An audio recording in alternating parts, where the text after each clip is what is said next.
அமைப்பு இங்கு ஒளிய, இங்கும் மனித மாண்பு நிறைய. புரட்சி குரல் கொடுத்து புதிய வழிவகுத்து பொதுமை செய்த பேர் புனிதன். வாழ்வை கடந்த இறைவன் என் தலைவன். இந்த வானதேவன் தந்த வாழ்வு பாதை என் வாழும் காலம் போதும்.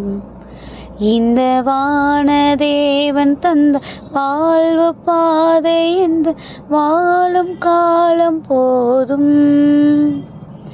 தேடும் அன்பு தெய்வம் என்னை தேடி வந்த நேரம், கோடி நன்மை கோடும். பூவில் வாழும் நிலைகள் மாறும், வாழும் நிலைகள் மாறும். இந்த வானதேவன் தந்த வாழ்வு பாதை இந்த வாழும் காலம் போதும். ஹாய் குட்டீஸ், எல்லாரும் எப்படி இருக்கிறீங்க? நல்லா இருக்கீங்களா? ஹாப்பியாக இருக்கீங்களா குட்டீஸ்?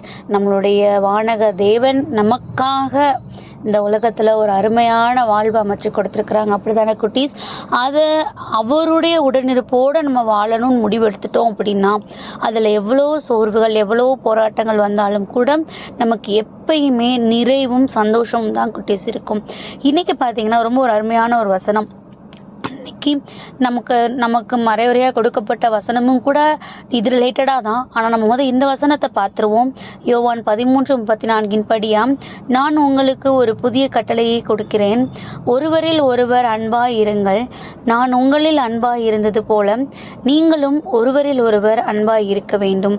அப்படிங்கிற வசனம் யோவான் 13:34 கொடுக்கப்பட்டிருக்குது. அது என்ன? ஒருவரில் ஒருவர் அன்பாய் இருங்கள்.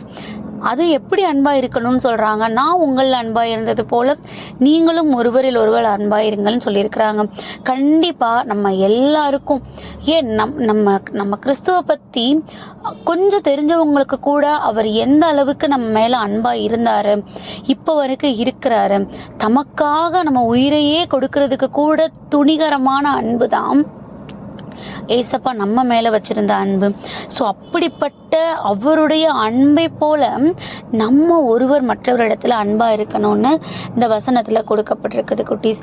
இன்னைக்கு மறைவுரைக்கு வருவோமா? இன்னைக்கு மறைவுரை பார்த்தீங்கன்னா தாழ்ச்சி அப்படிங்கிறது கொடுக்கப்பட்டிருந்தது. அதில் உள்ள வசனம் உங்களுக்கு